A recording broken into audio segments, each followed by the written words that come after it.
Good morning, students.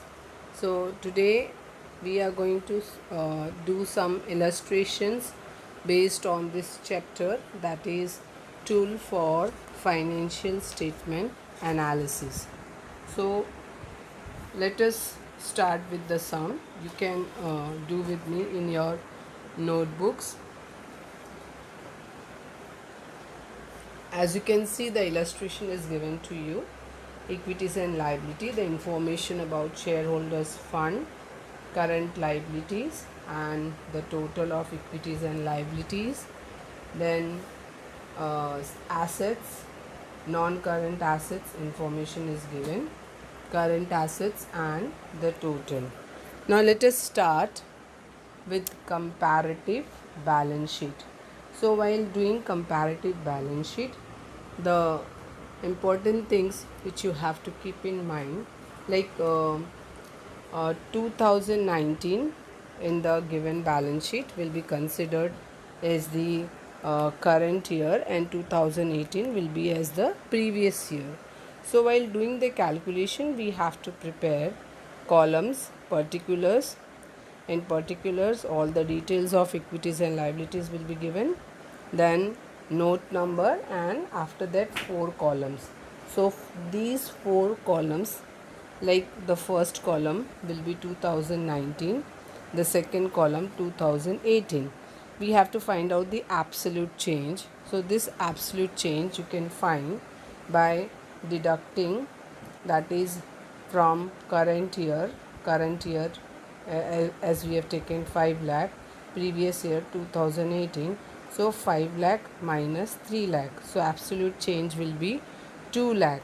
Okay, now how to calculate the percentage? You can see I have done the calculation here, that is whatever is the absolute change you will take in the numerator, and whatever the previous year you will take in the denominator, multiply by 100. So percentage change will be 66.67 percentage. This is how the percentage share capital you are going to find out. This formula is applicable for all the rest of the calculation also. Like if we calculate trade payables creditors, so the detail is given, like 2019 1 lakh, 2018 60,000. So 1 lakh minus 60,000, the absolute change will be 40,000. The calculation will be in the numerator you will take the absolute change, in the denominator previous year 60,000 multiply by 100, so answer will be 66.67 percentage. So this is how you are going to do the calculation, that is comparative balance sheet. Okay, now moving on to the assets part for calculation. That is also been done in the same manner, like 2000 that is 2019, the value of tangible asset is 4 lakh, and 2018 the value of tangible asset is 2 lakh 80,000.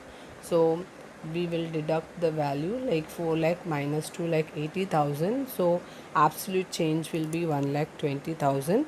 Now for doing the calculation, 1 lakh 20,000 absolute change in the numerator, in the denominator 2 lakh 80,000 multiply by 100, your answer will be 42.85 percentage. So this is how we will complete the sum. This is the way of doing the calculation. So in the illustration 2 also, while doing the calculation you have to be careful that which column you are taking first, previous year or current year.